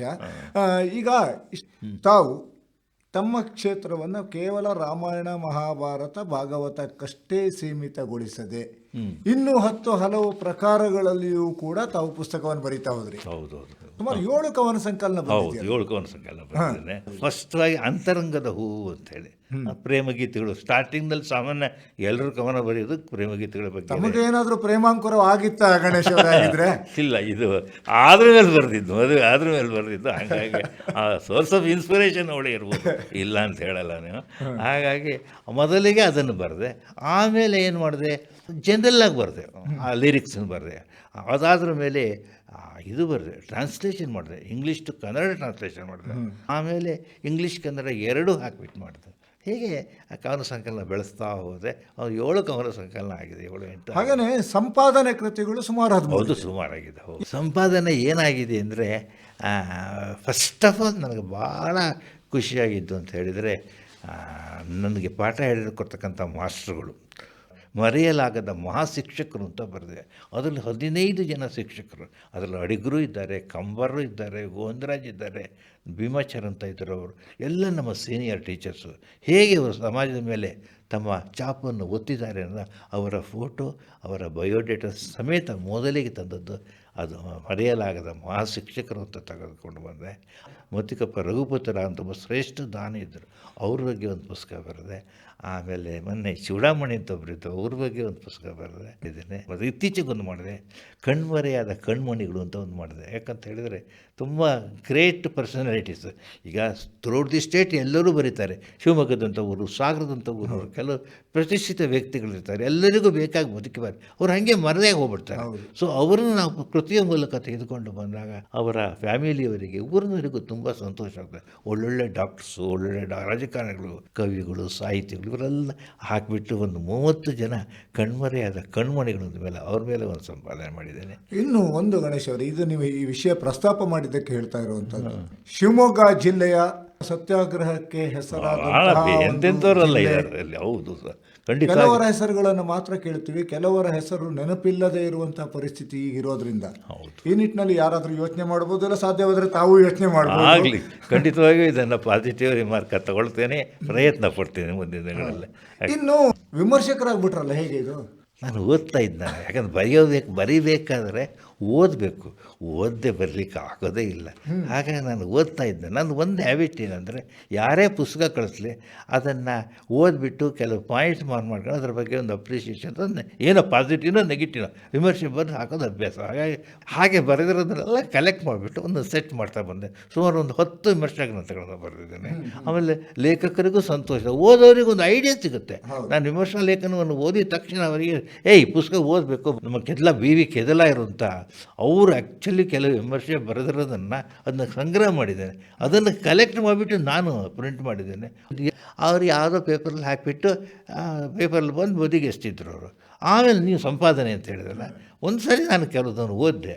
ಅವಾಗ ನಾನು ಹೇಳಿದೆ, ನಾನು ಮಾಡ್ತಾ ಇದ್ದೇನೆ, ಏನು ಸರ್ ನಿಮ್ಮಂಥವ್ರು ಇರ್ತಾರೆ ಜಗತ್ತಿನಲ್ಲಿ ಅಂದರೆ ಯಾಕೆ ಸರ್ ಯಾಕಂತಂದ್ರೆ ನಮ್ಮ ಬರೆಯುವವರಿಗೆ ಕಡಿಮೆ ಇಲ್ಲ ಗಣೇಶ್ ಅವರೇ, ಪಬ್ಲಿಷ್ ಮಾಡೋರ ಸಮಸ್ಯೆ ಇದೆ. ಭಾಳ ಸಮಸ್ಯೆ ಇದೆ. ಹೌದು. ಅವನು ಹೇಳಿದಾಗ ಭಾಳ ಸಂತೋಷಪಟ್ಟರು. ಅವ್ರು ಇವತ್ತಿಗೂ ಬದುಕಿದ್ದಾರೆ ಬಾಬಾ, 89 ವರ್ಷ. ಅದಕ್ಕೆ ತುಂಬ ಸಂತೋಷಪಟ್ಟರು. ಸೊ ಕೆಲವೆಲ್ಲ ಹಾಗೆ ಅಳಿಸಿ ಹೋಗ್ಬಿಡ್ತದೆ, ಅಳಿಸಿ ಹೋಗಬಾರ್ದು. ಆದಷ್ಟು ಮಟ್ಟಿಗೆ ನಾವು ಅದಕ್ಕೊಂದು ಸ್ವಲ್ಪ ಜೀವ ಕೊಟ್ಟು ಉಳಿಸೋಣ. ಮುಂದಿನ ಜನ್ರೇಷನಿಗೆ ನಾವು ಏನೋ ಬಿಟ್ಟೋಗ್ಬೇಕು ಸರ್. ಯಾಕಂದರೆ ನಾವು ಸ್ಥಿರ ಅಲ್ಲ, ನಮ್ಮ ಬರವಣಿಗೆ ಸ್ಥಿರ, ಅದು ಎಂದೂ ಉಳಿಸ್ಬೋದು. ಸಾವೇ ಒಂದು ಕಡೆ ಶೇಕ್ಸ್ಪಿಯರ್ ಬರೀತಾರೆ, as long as eyes can see, ears can hear, so long lives this and this gives life to the ಅಂತಾನೆ ಶೇಕ್ಸ್ಪಿಯರ್ ಒಂದು ಸಾನೆಟಲ್ಲಿ. ಎಲ್ಲಿವರೆಗೆ ಓದುವಂಥ ಕಣ್ಣುಗಳಿರ್ತವೋ, ಕೇಳುವಂಥ ಕಿವಿಗಳಿರ್ತವೋ, ಅಲ್ಲಿವರೆಗೆ ನಿನ್ನ ಸಾಹಿತ್ಯ ಬದುಕಿರುತ್ತೆ. ನಿನ್ನ ಸಾಹಿತ್ಯ ಎಲ್ಲಿವರೆಗೆ ಬದುಕಿರ್ತದೆಯೋ ಅದು ನಿನಗೆ ಮರುಜೀವ ಕೊಡ್ತದೆ ಅಂತ ಹೇಳ್ತಾನೆ. ಹಾಗಾಗಿ ಸಾಹಿತ್ಯದಲ್ಲಿ ಯಾವುದೇ ಆಗಲಿ ಬರವಣಿಗೆಯಲ್ಲಿರೋದು ಇದೆಯಲ್ಲ, ಅದು ಎಟರ್ನಲ್. ಮನುಷ್ಯ ಜಗತ್ತಿನಲ್ಲಿ ಮನುಷ್ಯ ಎಲ್ಲಿವರೆಗೆ ಬದುಕಿರ್ತಾನೋ ಅಲ್ಲಿವರೆಗೆ ಅದು ಬದುಕಿರುತ್ತೆ. ಅದು ಎಲ್ಲಿವರೆಗೆ ಬದುಕಿರ್ತದೋ ಅದು ನಿನಗೆ ಜೀವ ಕೊಡ್ತದೆ. ಉದಾಹರಣೆಗೆ ಅಡಿಗರು, ಬೇಂದ್ರೆ, ಕುವೆಂಪು, ನಾವು ಯಾರನ್ನಾರು ಮರಿತೀರಾ? ಖಂಡಿತ ಇಲ್ಲ. ಎಷ್ಟು ವರ್ಷ ಬದುಕಿದ್ದೀನಿ ಅನ್ನೋದು ಮುಖ್ಯ ಇಲ್ಲ, ಅಲ್ಲ ಹೇಗೆ ಬದುಕಿದ್ದೀವಿ ಉಳಿದ ಮೇಲೆ ಉಳಿಯುವುದು ಬಹಳ ಮುಖ್ಯ ಆಗುತ್ತೆ ಅಲ್ವಾ? ಮತ್ತೆ ಅದು ಇಂಪಾರ್ಟೆಂಟ್, ಉಳಿಬೇಕಲ್ವ? ಹೌದು. ಹಾಗಾಗಿ ಆ ದಿಸೆಯಲ್ಲಿ ಇದು ಶಾಶ್ವತ. ಮತ್ತೆ ಯಾವುದೂ ಇಲ್ಲ, ಆಸ್ತಿ ಮನೆ ಇನ್ನೂ nothing is eternal in this world. ಹಾಗೇನೆ ಗಣೇಶ್, ವಿಮರ್ಶಕರಾಗಿದ್ದವರು ಇದ್ದಕ್ಕಿದ್ದಾಗೆ ಕಥೆಗಾರರು ಆಗ್ಬಿಟ್ರಿ ತಾವು. ಹೌದು, ತುಂಬ ಕತೆ ಬರೆದಿದೆ. ತುಂಬಾ ಕತೆ ಬರೆದಿದ್ದೀರಿ. ಸುಮಾರು 40 ಕಥಾ ಸಂಕಲನಗಳು ಬಂದಿವೆ ತಮ್ಮಿಂದ. ಯಾವ ಏರಿಯಾವನ್ನ ಕಥೆಗಾಗಿ ಆಯ್ಕೆ ಮಾಡ್ಕೊಂಡ್ರಿ ಸರ್? ಕಥೆಗಳನ್ನು ನಾನು ಏನು ಮಾಡಿದ್ದೇನೆ ಅಂದರೆ, ನೀವು ಮೊದಲೇ ಹೇಳಿದ್ನಲ್ಲ, ಮಕ್ಕಳ ಕಥೆ ಜಾಸ್ತಿ ಬರೆದಿದ್ದೇನೆ. ನನಗೆ ಯಾಕೋ ಮಕ್ಕಳು ಓದಬೇಕು. ಮತ್ತು ಜನರಲ್ಲಾಗಿ ಎಲ್ಲ ಫೀಲ್ಡು ಬರೆದೇನೆ. ಪತ್ತದಾರಿ ಕತೆ ಬರೆದಿದ್ದೀನಿ, ಭೂತದ ಕತೆ ಬರೆದಿದ್ದೀನಿ, ಆಮೇಲೆ ರಾಕ್ಷಸರ ಕತೆ ಬರೆದಿದ್ದೀನಿ. ಎಲ್ಲ ಕಡೆ ನಾನು ಇದಕ್ಕೆ ಹೋಗ್ತಾ, ಅಧ್ಯಾತ್ಮಕ್ಕೆ ಹೋಗ್ತಾ ಇದ್ದೇನೆ. ಅಲ್ಲಿಂದ ಆರಿಸಿ ಈಗ ನೋಡಿದಂಥ ಕಥೆಯನ್ನ ಹೌದು. ಜನಪದ ಕಥೆಗಳ ಬಗ್ಗೆ ಬರೆದಿದ್ದೇನೆ. ಜಾನಪದ ಕಥೆಗಳನ್ನು ತುಂಬ ಬರೆದಿದ್ದೇನೆ, ಪುರಾಣ ಕಥೆಗಳನ್ನು ಬರೆದಿದ್ದೇನೆ. ಜಾನಪದ ಕಥೆಗಳು ಕೂಡ ಕೇಳಿದ್ದಿರ್ಬೋದು, ಆದರೂ ಕೂಡ ತಮ್ಮ ಆಯಾಮ ಇರುತ್ತಲ್ಲ. ಹೌದು, ಮತ್ತು ಮೊರಾಲಿಟಿ ಇರ್ತದೆ ಅಲ್ಲ. ಅಲ್ಲಿ ನೀತಿಕತೆಗಳು, ಸುಮಾರು ನೀತಿಕತೆಗಳನ್ನು ಬರೆದಿದ್ದೇನೆ. ಮಕ್ಕಳಲ್ಲಿ ಆ ಪ್ರಜ್ಞೆ ಕೊಡ್ತದೆ, ನಾನು ಹೇಗೆ ಬದುಕಿ ಬಾಳಬೇಕು ಅಂತಕ್ಕಂಥ ಪ್ರಜ್ಞೆ ಕೊಡುತ್ತಲ್ಲ, ಆ ದಿಶೆಯಲ್ಲಿ ನೀತಿಕತೆಗಳನ್ನು ಬರೆದಿದ್ದಾನೆ. ಪುರಾಣ ಕಥೆಗಳು, ಕೊನಗಯ್ಯನ ಪೆಡಂಬುದು, ಇವೆಲ್ಲ ಕೇಳಿರೋ ಕಥೆ ಇರ್ಬೋದು, ಆದರೆ ಅಷ್ಟು ಡೀಟೇಲ್ ಎಲ್ಲೂ ಚುರುಪಾರು ಕೇಳುತ್ತೆ. ನೀವು ಕಥೆಗಳನ್ನು ಮೂಲಕ ಕೊಟ್ಟಾಗ ನಿಮಗೆ ತುಂಬ ಸಂತೋಷ ಆಗುತ್ತೆ ಓದೋಣ. ಇನ್ನು ಕಥಾ ಸಂಕಲನ ಆದ ನಂತರದಲ್ಲಿ ಕಾದಂಬರಿಕಾರರು ಆದ್ರಿ. ಹೌದು, ಕಾದಂಬರಿ ಬರೆದಿದ್ದೇನೆ. ಅದರಲ್ಲಿ ಕೆಲವು ಬರೆದಿಂದ ಒಂದು 3-4 ಬರೆದಿದ್ದೇನೆ. ಒಂದು ಇಂಗ್ಲೀಷಿಂದ, 2 ಇಂಗ್ಲೀಷಿಂದ ಟ್ರಾನ್ಸ್ಲೇಷನ್ ಮಾಡಿದ್ದೇನೆ. ನನ್ನ ಫ್ರೆಂಡ್ ಒಬ್ಬರು ಗಣೇಶ್ ಮಲ್ಲಿ ಅಂತ ಬ್ಯಾಂಕಾಗಿದ್ದರು, ಅವರು ಡಾನ್ಸ್ ಸ್ಕೂಲ್ ಅಂತ ಒಂದು ಬರೆದಿದ್ದರು. ಅದನ್ನು ನಾನು ಸೌಂದರ್ಯ ಸ್ಪರ್ಧೆ ಅಂತ ಮಾಡಿದ್ದೇನೆ, ನಾಟ್ಯ ಮೈರಿ ಅಂತೂ ಮಾಡಿದ್ದೇನೆ. ಆಮೇಲೆ ವಿದುರ ಪರ್ವ ಬರೆದಿಲ್ಲ. ಆ್ಯಕ್ಚುಲಿ ಅದು ಎಂಡ್ ಆಫ್ ಅನ್ ಎರಾ ಅಂತ ನನ್ನ ಫ್ರೆಂಡ್ ಒಬ್ಬರು ಇಂಗ್ಲೀಷ್ನಲ್ಲಿ ಬರೆದಿರೋದು ಇದು. ಬಟ್ ನಾನು ಅದನ್ನು ಚೇಂಜ್ ಮಾಡಿದ್ದೇನೆ. ಅನುವಾದ ಕೃತಿಗಳನ್ನು ಒಂದಿಷ್ಟಿದೆ. ಅನುವಾದ, ಹೌದು, ಒಂದು 5 ಅನುವಾದ ಕೃತಿಗಳಿದೆ. ಇಂಗ್ಲೀಷ್ನಿಂದ ಕನ್ನಡಕ್ಕೆ ಮಾಡಿರೋದು, ಇಂಗ್ಲೀಷಿಂದ ಕನ್ನಡಕ್ಕೆ ಮಾಡಿದೆ. ಮೊನ್ನೆ ಒಂದು ಸೀತಜ್ಜಿಯ ಇದು ತುಂಗಜ್ಜಿಯ ಪ್ರಸಂಗಗಳು ಅಂತ ಬರೆದೆ. ಸಮಾಜದಲ್ಲಿ ನಾನು ನೋಡಿರ್ತಕ್ಕಂಥ ಒಂದು ಕ್ಯಾರೆಕ್ಟರ್ ಮೇಲೆ ಬರೆದಿದ್ದೇನೆ. ಸಾಮಾನ್ಯವಾಗಿ ನಾವು ನೋಡಿರ್ತಕ್ಕಂಥ ವ್ಯಕ್ತಿಗಳು ಅಥವಾ ಕೆಲವೊಂದು ಪುರಾಣದಲ್ಲಿ ಓದಿದ್ದನ್ನು ಕೂಡ ಆಧಾರ ಇಟ್ಕೊಂಡು ಬರೀಬೋದು. ಅಲ್ಲ, ನಮ್ಮಲ್ಲಿ ಸಾಮಾನ್ಯವಾಗಿ ಕೆಲವೊಬ್ರು ಏನು ಮಾಡ್ಬಿಡ್ತಾರೆ ಅಂತಂದರೆ ಸಂಪೂರ್ಣ ಟ್ರಾನ್ಸ್ಲೇಟ್ ಅಂತ ಹೇಳ್ತಾರೆ, ಆದರೆ ಇನ್ಸ್ಪೈರ್ ಆದ ಕಥೆಗಳು ಕೂಡ ನಮ್ಮದೇ ದಾಟಿಯಲ್ಲಿ ಬರುವಂಥ. ನಾನು ಬರೆದಿರೋದು ಹಾಗೆ. ನಾನು ನಂದು ಡಿಕ್ಷನರಿ ಟ್ರಾನ್ಸ್ಲೇಷನ್ ಅಲ್ವೇ ಅಲ್ಲ. ನಂಗೆ ಕೆಲವರು ಕೇಳಿದರು, ನೀವು ಟ್ರಾನ್ಸ್ಲೇಷನ್ ಮಾಡಿದರೆ ನಿಮ್ಮ ಭಾಷೆಯಲ್ಲಿ ಬರೆದು. ಹೌದು, ನನ್ನ ಭಾಷೆಯಲ್ಲಿ ಬರೋದು ನನಗೆ ಬ್ಯಾಕ್ವರ್ಡು ತುಂಬ್ರಿ ಅಂತ ಹೇಳಿದರೆ ಈ ಜನಗಳಿಗೆ ಅರ್ಥ ಆಗುತ್ತೆ. ನಾನು ಮ್ಯಾಂಚೆಸ್ಟರು, ಲಿಲಿಪುಟ್ ಒಂದು ಅರ್ಥ ಆಗಲ್ಲ ಅವರಿಗೆ. ಅದಕ್ಕೋಸ್ಕರ ನನ್ನ ಟ್ರಾನ್ಸ್ಲೇಷನ್ ನಿಮಗೆ ಕೊಡ್ತೀನಿ. ಅಷ್ಟು ಕನ್ನಡ ಇದ್ರೆ ಅದು. ನಾನು ಅಲ್ಲಿ ಗುಲಾಬಿ ಅಂತ ಬರೆದಿನಿ, ನಾನು ರೋಸ್ ಅಂತ, ಲಿಲ್ಲಿ ರೋಸ್ ಅಂತ ಇನ್ನೂ ಬರೋಣ, ಗುಲಾಬಿ ಇದು ಹಿಂಗಿದ್ದೆ ಅಂಥದ್ದನ್ನೇ ಹಾಕಿದೆ. ನಮ್ಮ ಊರಿನ ಸಂಪಿಗೆ, ಗುಲಾಬಿ ಹಿಂಗಿದ್ದನೇ ಹಾಕಿದ್ದೆ. ಅವಾಗ ನಿಮಗೆ ಈ ಸ್ಥಳವನ್ನು ತೋರಿಸಿದಾಗ ಆ ಹೂವನ್ನು, ಮಲ್ಲಿಗೆ ಹೂವು ಅಂದರೆ ನಿಮಗೆ ಗೊತ್ತಾಗುತ್ತೆ. ಜಾಸ್ಮಿನ್ ಅಂತ ಇಂಗ್ಲೀಷ್, ನಾನು ಜಾಸ್ಮಿನ್ ಅಂತ ನಿಮಗೇನು ಗೊತ್ತಾಗುತ್ತೆ? ಇದೆಲ್ಲ ಆಗಲ್ಲ. ಬರೆದ್ಬಿಟ್ಟೆ, ನಾಟಕನೂ ಯಾಕೆ ಬರೀಬಾರ್ದು ಅಂತ ಅನಿಸಿ ನಾಟಕನೂ ಬರೆದ್ಬಿಟ್ರಲ್ಲ, ಇದೇ ಹೇಗೆ ಇದು? ಅದು ಒಂದು ಬರೆದಿದ್ದೀನಿ ಅಷ್ಟೇ, ಇನ್ನೊಂದು ಬರೀಬೇಕು ಅಂತಿದ್ದೇನೆ, ವಿರಾಟ ರಾಜ್ಯದ ಇಬ್ಬಂದಿಗಳು ಅಂತೇಳಿ. ಅದು ಆ್ಯಕ್ಚುಲಿ ಸಂಪಾದನೆ, ಅದು ನನ್ನ ಒರಿಜಿನಲ್ ಅಲ್ಲ. GS ಭಟ್ ಅಂತ ನಮ್ಮಲ್ಲಿ ಒಳ್ಳೆ ರೈಟರ್ ಇದ್ದಾರೆ, ಅವ್ರನ್ನ ಸಂಪಾದನೆ ಮಾಡಿ ಅದನ್ನು. ಇನ್ನು ಇವೆಲ್ಲವೂ ಕೂಡ ತಮ್ಮ ಬರವಣಿಗೆಗೆ ಸಂಬಂಧಪಟ್ಟಿದ್ದಾಯ್ತು ಗಣೇಶ್ ಅವರು. ಇದನ್ನೆಲ್ಲ ಆದ ನಂತರದಲ್ಲಿ ಸಾರ್ವಜನಿಕ ಕ್ಷೇತ್ರದಲ್ಲಿ ತಾವು ಬಹಳ ತೊಡಗಿಸ್ಕೊಂಡ್ರಿ. ಯಾವ್ಯಾವ ಕ್ಷೇತ್ರದಲ್ಲಿ ತೊಡಗಿಸ್ಕೊಂಡ್ರಿ ತಮ್ಮನ್ನು? ಆ್ಯಕ್ಚುಲಿ ನಿಮಗೆ ಹೇಳಬೇಕು ಅಂತ ಹೇಳಿದ್ರೆ, ಸ್ಮಾರ್ತ ಬ್ರಾಹ್ಮಣ ಸಂಘ. ಅದು ಪ್ರಾರಂಭ ಮಾಡಿ ನೀವೇ ಅಧ್ಯಕ್ಷರಾಗಬೇಕು ಸರ್ ಅಂತ ಹೇಳಿದ್ರು. ಸುಮಾರು ಕಾಲ ಒಂದು 10-12 ವರ್ಷದ ಕಾಲ ಇದ್ದೆ. ಆಮೇಲೆ ನಮ್ಮ ಮಲ್ನಾಡ್ ಡೆವಲಪ್ಮೆಂಟ್ ಫೌಂಡೇಶನ್ಸ್ ಇದೆಲ್ಲ, ಅಲ್ಲಿ ಕೂಡ ಎಕ್ಸಿಕ್ಯೂಟಿವ್ ಕಮಿಟಿ ಮೆಂಬರ್ ಆಗಿದ್ದೆ. ನಮ್ಮದೊಂದು ಸೊಸೈಟಿ ಮಾಡಿದ್ವಿ ಸರ್, ಕೋಆಪರೇಟಿವ್ ಸೊಸೈಟಿ ಮಾಡಿ ಕಾಲೇಜಿಂದ, ಅದಕ್ಕೂ ನಾನು ಪ್ರೆಸಿಡೆಂಟ್ ಮಾಡಿದೆ. ಇನ್ನೊಂದು ಯಾವುದೋ ಒಂದು ರಾಮ ಮಂದಿರ ಅಂತ ಒಂದು ಸ್ಟಿಚರ್ ಇದೆ, ಅದಕ್ಕೂ ನಾನು ಪ್ರೆಸಿಡೆಂಟ್ ಮಾಡ್ಯಾರ. ಮತ್ತು ಸಾಹಿತ್ಯ ಪರಿಷತ್ತಲ್ಲೂ ಸುಮಾರು ಕಾಲ ನಾನು ಮೆಂಬರ್ ಆಗಿದ್ದೆ. ಸಿರಿಗನ್ನಡ ವೇದಿಕೆಯಲ್ಲಿ ಅದ್ರೂ ನಾನು ಅಧ್ಯಕ್ಷನಾಗಿದ್ದೀನಿ. ಆಮೇಲೆ ಸಂಗೀತ ಪರಿಷತ್ ಇದೆ, ಅದಕ್ಕೂ ಕೂಡ ನಾನು ಮನ್ಮನೆ ತಗೊಂಡು ನಾನೇ ಪ್ರೆಸಿಡೆಂಟ್ ಆಗಿದ್ದೆ. ಸುಮಾರು ಕಾರ್ಯಕ್ರಮ ಎಲ್ಲ ಒಳ್ಳೊಳ್ಳೆ ಇವರನ್ನೆಲ್ಲ ಕರೆಸಿದ್ದೇನೆ. ಹಾಗಾಗಿ ಎಲ್ಲ ಆಮೇಲೆ ಮಲೆನಾಡು ಅಭಿವೃದ್ಧಿ ಪ್ರಾಧಿಕಾರದಲ್ಲೂ ಕೂಡ ಕೆಲಸ ಮಾಡಿದ್ರಿ. ಮಾಡಿದ್ದೀನಿ. ಹಾಗೇನೆ ಕನ್ನಡ ಸಾಹಿತ್ಯ ಪರಿಷತ್ತಿನಲ್ಲಿನೂ ಕೂಡ ಮಾಡಿದ್ರಿ. ಹೌದೌದು. ಅಖಿಲ ಭಾರತ ಕನ್ನಡ ಸಾಹಿತ್ಯ ಪರಿಷತ್ತು ಅದೊಂದು ಬ್ರಾಂಚ್ ಇದೆ, ಹೌದು, ಅದಕ್ಕೂ ಆದ್ರಿ. Even today member. ಆಮೇಲೆ ಶಿವಮೊಗ್ಗ ಸಾಹಿತ್ಯ ಮತ್ತು ಸಾಂಸ್ಕೃತಿಕ ವೇದಿಕೆ ಗೌರವಾಧ್ಯಕ್ಷರು ಕೂಡ ಆಗಿದ್ರಿ ತಾವು. ಹೀಗೆ 10 ಹಲವು ಸಂಘ ಸಂಸ್ಥೆಗಳಲ್ಲಿಯೂ ಕೂಡ ತಾವು ಸಾರ್ವಜನಿಕ ಸೇವಾ ಕ್ಷೇತ್ರಗಳಲ್ಲಿ ತೊಡ್ಕೊಂಡ್ರಿ. ಇನ್ನು ತಮಗೆ ಬಂದಂತ ಪ್ರಶಸ್ತಿಗಳನ್ನ ಓದ್ತಾ ಹೋದ್ರೆ ಬಹಳಷ್ಟಿವೆ. ನಿಮಗೆ ಬಹಳಷ್ಟು ಹೇಮಂತ್ ಸಾಹಿತ್ಯ ಪರಿಷತ್ ಇರ್ಬೋದು, ಕನ್ನಡ ಸಾಹಿತ್ಯ ಪರಿಷತ್ ಇದಿರ್ಬೋದು, ಜಿಲ್ಲಾ ಕನ್ನಡ ಸಾಹಿತ್ಯ ಪರಿಷತ್ ಇದಿರ್ಬೋದು, ಹಾಗೆಯೇ ರಾಜ್ಯೋತ್ಸವ ಪ್ರಶಸ್ತಿ ನಗರಸಭೆ ಸಾಗರದವ್ರು ಕೊಟ್ಟಿದ್ದಿರ್ಬೋದು, ರಾಷ್ಟ್ರೋತ್ಥಾನ ಪರಿಷತ್ನವ್ರು ಕೊಟ್ಟಿದ್ದಾರೆ. ಹೀಗೆ ಸುಗಮ ಸಂಗೀತ ಪರಿಷತ್ತು, ಇದು ಬಹಳ ದೊಡ್ಡ ಒಂದು ಲೀಸ್ಟೇ ಇದೆ. ತಮಗೆ ಸಾಹಿತ್ಯ ಸಮ್ಮೇಳನಕ್ಕೆ ಅಧ್ಯಕ್ಷನಾಗಿ ಮಾಡಿದ್ರು ಸಾಗರ ತಾಲೂಕು. ಇನ್ನೊಂದು ಮತ್ತೆ ಇದರಲ್ಲಿ ಸಾಮಾನ್ಯ ಈ ಕತೆಗಳು ಅಂದ್ರೆ ಸಣ್ಣ ಕತೆ ಯೂಟ್ಯೂಬ್ನಲ್ಲಿ ಹೇಳ್ತಾ ಇದ್ದೀನಿ ನಾನು, ಮಕ್ಕಳಿಗೆ ಹೆಲ್ಪ್ ಆಗಲಿ ಅಂತ. ಭಾಳ ಜನ ಅಪ್ರಿಷಿಯೇಷನ್ ಮಾಡ್ತಾರೆ. ಮಕ್ಕಳ ಕಥೆನೇ ಹೇಳ್ತೇನೆ, ದೊಡ್ಡವ್ರ ಕಥೆಗಳನ್ನು ಹೇಳ್ತಾ ಇರ್ತೀನಿ. ಒಂದು 40-50 ಕಥೆಗಳನ್ನು ಹೇಳಿದ್ದೇನೆ, ಯೂಟ್ಯೂಬಿಗೆ ಲೋಡ್ ಮಾಡಿದ್ದೇನೆ. ಎಷ್ಟೋ ಜನ ನನ್ನ ಪರಿಚಯ ಎಲ್ಲಿಂದ ಯೂಟ್ಯೂಬ್ನಲ್ಲಿ ನೋಡೇ ಪರಿಚಯ ಇದೆ. ಒಂದೇ ಗದ್ದೆ ಗಣೇಶ್ ಅಂತ ಹೊಡೆದ್ಬಿಟ್ರೆ ಒಂದು ಗದ್ದೆ ಈ ಗಣೇಶ್ ಅಂತ ಹೇಳಿದ್ರೆ ಬರ್ತದೆ. ಹೆಸರಿಗೆ ಒಂದು ಗದ್ದೆ, ಆದರೆ ಜಗತ್ ವಿಖ್ಯಾತರಾಗ್ಬಿಟ್ರಿ. ನಮಸ್ಕಾರ. ಏನಿಲ್ಲ, ಇನ್ನು ಇಷ್ಟೆಲ್ಲ ಕೇಳಿದ ನಂತರದಲ್ಲಿ ನಮ್ಮ ಕೇಳುಗರಿಗೆ ಈ ರೀತಿಯ ಆಸಕ್ತಿಯನ್ನು ಬೆಳೆಸ್ಕೋಬೇಕು ಅಂತಂದ್ರೆ ಗಣೇಶ್ ಅವರೇ, ಅವ್ರಿಗೆ ಏನು ಮಾಡಬೇಕು ಅಂತ ಹೇಳ್ತೀರಿ? ಯಾವುದೋ ಕಾರಣಕ್ಕೂ don't keep yourself idle ಅಂತ, ಸೋಮಾರಿಗಳಾಗಿರಬೇಡಿ, ಓದುವ ಅಭ್ಯಾಸವನ್ನು ಬೆಳೆಸ್ಕೊಡಿ. ಆಮೇಲೆ ಇನ್ನೊಂದು ನಿಮಗೆ ಒಳ್ಳೆ ಆರೋಗ್ಯ ಬೇಕು ಅಂತ ಹೇಳಿದರೆ ಏನಾದರೂ ಒಂದು ಆ್ಯಕ್ಟಿವಿಟೀಸ್ ಬೇಕು. ಅದರಲ್ಲೂ ನಾನು ಹೇಳ್ತೀನಿ, ಸೀನಿಯರ್ಸು 60 ವರ್ಷ ಆದ ತಕ್ಷಣ ನನ್ನ ಕೆಲಸ ಮುಗೀತು ಬದುಕಿನಲ್ಲಿ ಖಂಡಿತ ಅನ್ಬಾರ್ದು. 90 ವರ್ಷ ಆಯಿದ್ರು ಯಾಕೆ ಮುಗಿಬೇಕು? ನಿಮ್ಮ ಬದುಕು ಮುಗಿಯಲ್ಲ, ಇನ್ನೂ ಇದೆ. ನೀವು ದೇವರು ಇಲ್ಲಿ ಸ್ವಲ್ಪ ದಿವಸ ಇದ್ದು ಬಾ ಅಂತ ನಿನಗೆ ಅವಕಾಶ ಮಾಡಿಕೊಟ್ಟಿದ್ದಾನೆ. ನೀನು ಇರಬೇಕು ಜಗತ್ತಿನಲ್ಲಿ. ನಿನ್ನನ್ನು ಕಳಿಸಿರದೇ ಏನೋ ಸಾಧನೆ ಮಾಡೋದು. ಹಾಗೆ ಏನೋ ಊಟ ಮಾಡಿ ತಿಂದುಬಿಟ್ಟು ಮಲಗಿಬಿಟ್ಟು ಬಾ ಅಂತ ಅಲ್ಲ. ಆದ್ದರಿಂದ ನನ್ನ ಕೆಲಸ ಮುಗೀತು, ನನಗೆ ಇನ್ನೇನು ಎಲ್ಲ ಕೆಲಸ ಮುಗಿಸಿ ಹಾಗೆ ಯಾರೂ ಅಂದ್ಕೊಬಾರ್ದು. ಚಿಕ್ಕವ್ರು ಕೂಡ ಭವಿಷ್ಯದ ಬಗ್ಗೆ ಕನಸು ಕಾಣಬೇಕು, ಒಳ್ಳೆಯ ಕನಸು ಕಾಣಬೇಕು. ನಿನಗೇನೋ ರೀಚ್ ಆಗ್ತೇನೆ, ಒಬ್ಬ ಡಾಕ್ಟ್ರ್ ಆಗಬೇಕು ಅಂತ ಇಲ್ಲ. ಅಕಸ್ಮಾತ್ ಆಗಲಿಲ್ಲ, ಆಗದಿದ್ದರೆ ಏನೋ ಇನ್ನೊಂದು ಫೀಲ್ಡಿಗೆ ಹೋಗು. ನಿನಗೆ ಬೇಕಾದಷ್ಟು ಫೀಲ್ಡ್ ಇದೆ. ಎಲ್ಲ ಕಡೆಯಲ್ಲೂ ಎಲ್ಲರೂ ಡಾಕ್ಟ್ರ್ ಆಗಲಿಕ್ಕಾಗಲ್ಲ, ಎಲ್ಲರೂ ಇಂಜಿನಿಯರ್ ಆಗಲಿಕ್ಕಾಗಲ್ಲ. ಒಬ್ಬೊಬ್ಬ ಒಂದೊಂದು ಹಿಂಗಲ್ಲಿ ಹೋಗ್ತಾರೆ. ಆ ಕ್ರೇಜ್ ಇಟ್ಕೊಳ್ಳೋದು ಏನು, ನಿನ್ನಲ್ಲಿ ಕ್ರೇಜ್ ಇರಬೇಕು. ನಾನು ಹೋಗಬೇಕು, ಅಚೀವ್ ಮಾಡಬೇಕು, ಪ್ರಯತ್ನ ನಿಂದು. ಕರ್ಮಣ್ಯ ಅಧಿಕಾರಸ್ಥೆ ಮಾ ಫಲೇಶು ಕದಾಚನ ಅಂತ, ಅದು ಅವನ ತೀರ್ಮಾನಕ್ಕೆ ಬಿಟ್ಟರು. ನನ್ನ ಪ್ರಯತ್ನದಲ್ಲಿ ನಾನು ಫೇಲ್ ಆಗಬಾರ್ದು. ವಿದ್ಯಾರ್ಥಿಗಳಿಗೆ ನಾನು ಹೇಳೋದಾರೆ, ಖಂಡಿತವಾಗಿಯೂ ನೀವು ಯಾವ ಫೀಲ್ಡಲ್ಲಿ ಓದ್ತಾ ಇರೋದು ಕಷ್ಟಪಟ್ಟು ಓದಿ. ನೀನು ಪುಟ್ ಫೋರ್ತ್ ಯುವರ್ ಎಫರ್ಟ್, 100% ಎಫರ್ಟ್ ಅಲ್ಲಿ ಹಾಕು. ಫಲಕ್ಕೆ ನೀವು ಯೋಚನೆ ಮಾಡಬೇಡ. ಹೋದ್ರೆ ಹೋಯ್ತು, ತೊಂದರೆ ಇಲ್ಲ. ಗೆಲ್ತೀಯ 90% ಗೆದ್ದೇ ಗೆಲ್ತೀಯ, ಎಲ್ಲೂ ಸೋಲಲ್ಲ. 10% ಏನು ಮಾಡೋಕ್ಕಾಗಲ್ಲ. ಆಮೇಲೆ ನಮ್ಮ ಕೈಯಲ್ಲಿ ಏನು ಆಗೋದಿಲ್ಲ ಅಂತ ಕುಳಿತುಕೊಂಡ್ರೆ ಏನು ಆಗೋದೇ ಇಲ್ಲ. ನನಗೆ ನೋಡಿ, ನಾನು ಫಿಸಿಕಲಿ ಹೇಳ್ತೀನಿ, ನನಗೆ ಪೋಲಿಯೋ ಅಟ್ಯಾಕ್ ಆಯಿತು, ಆಮೇಲೆ ಕಾಲ್ ಫ್ರ್ಯಾಕ್ಚರ್ ಆಯಿತು, ಟೋಟಲ್ ಹಿಪ್ ರಿಪ್ಲೇಸ್ಮೆಂಟ್ ಆಗಿದೆ ನನಗೆ. ಒಮ್ಮೆ ಅಂತೂ ಹಾರ್ಟ್ ಅಟ್ಯಾಕ್ ಆಗಿ ಶುಡ್ ಹ್ಯಾವ್ ಕೊಲ್ಯಾಪ್ಸ್ಡ್. ಬಟ್ ಎಲ್ಲ ಕಡೆ ನನ್ನನ್ನು ಕಾಪಾಡಿದ್ದು ಓನ್ಲಿ ದ ವಿಲ್ ಪವರ್. ಏನಾಗ್ತದೆ ಆದರೂ ಆಗಿದ್ದಾಯಿತು. ನಾನು ಹೋಗಿಬಿಟ್ಟು ಅಂತ ನನ್ನ ಪ್ರಯತ್ನ ನಾನು ಬರಲೇಬೇಕು. ಆಗ ಮಾತ್ರ I can achieve something. Will power ಒಟ್ಟಿಗೆ ವೈಫ್ ಪವರ್ ಇರಲಿಲ್ವಾ? ಅಯ್ಯೋ 100% ಇಲ್ಲ ಅಂತ ಹೇಳೋಕ್ಕಾಗೋದೇ ಇಲ್ಲ. She is my supporter, back ಬೋನ್.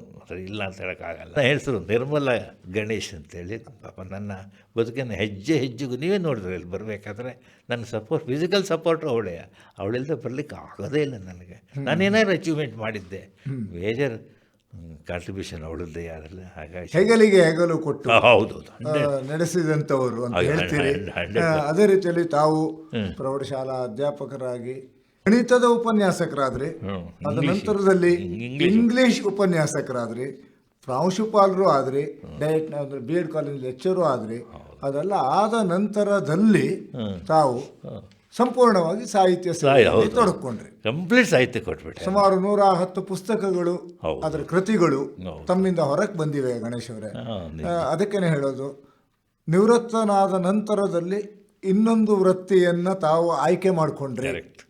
60ಕ್ಕೆ ಅರಳು ಮರಳಲ್ಲ, ಮರಳಿ ಅರಳು ಅಂತ. ಹೌದು. ಮರಳಿ ಅರಳು ಇನ್ನೊಮ್ಮೆ. ಇದೇ ರೀತಿ ಸಾಹಿತ್ಯ ನಿಮ್ಮಿಂದ ಇನ್ನೊಂದಿಷ್ಟು ಬರಲಿ ಎನ್ನುವ ಆಶಯದೊಂದಿಗೆ ನಮಸ್ಕಾರ, ಧನ್ಯವಾದ. ನಮಸ್ಕಾರ. ಇದುವರೆಗೆ ಶತಕ ಕೃತಿಗಳ ಸರದಾರ ವಂದಗದ್ದೆ ಗಣೇಶ್ ಅವರೊಂದಿಗಿನ ಸಂವಾದವನ್ನ ಕೇಳಿದಿರಿ. ಈ ಸಂವಾದದಲ್ಲಿ ಭಾಗವಹಿಸಿದವರು ಆಕಾಶವಾಣಿ ಭದ್ರಾವತಿ ಕೇಂದ್ರದ ಕಾರ್ಯಕ್ರಮ ಮುಖ್ಯಸ್ಥರಾದ SR ಭಟ್.